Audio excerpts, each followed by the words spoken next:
దగ్గు మందు డాక్టర్ సలహా లేకుండా వాడితే ప్రమాదమా? ఎటువంటి సైడ్ ఎఫెక్ట్స్ వస్తాయి?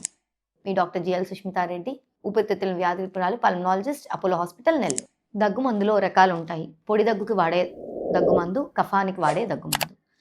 ఏ సింటమ్స్ సరిగ్గా తెలియకుండా దగ్గు మందు వాడడం వల్ల కఫం లోపలే పేరుకుపోవడం జరుగుతుంది. దానివల్ల గల్ల చిక్కబడి ఇన్ఫెక్షన్స్ ముదిరే అవకాశం ఉంటుంది.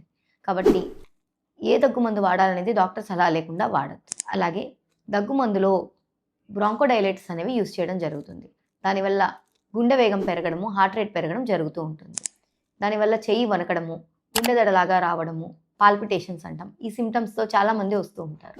కాబట్టి మీకు మీరుగా సొంతగా మెడికల్ షాప్స్కి వెళ్ళి ఈ మందులు ఎట్లంటే అట్లా వాడద్దు. అలాగే ఈ దగ్గు మందు వాడుకుంటూ దగ్గు తగ్గిపోతుందని చెప్పి చాలామంది దీర్ఘకాలిక దగ్గుని నెగ్లెక్ట్ చేస్తూ ఉంటారు. దానివల్ల దీర్ఘకాలిక సమస్యలు సిఓపిడి లాంటివి నెగ్లెక్ట్ అవ్వడము, అలాగే క్షయవ్యాధి, టీబీ కానీ, ప్లూరల్ ఎఫ్యూషన్స్ కానీ, ఇన్ఫెక్షన్స్, నిమోనియాస్ కానీ, క్యాన్సర్ లాంటివి కూడా బయటపడకుండా డిలేడ్ డయాగ్నోసిస్ రావడము, స్టేజ్ 4లో మా దగ్గరికి రావడం మనం చూస్తూ ఉన్నాము.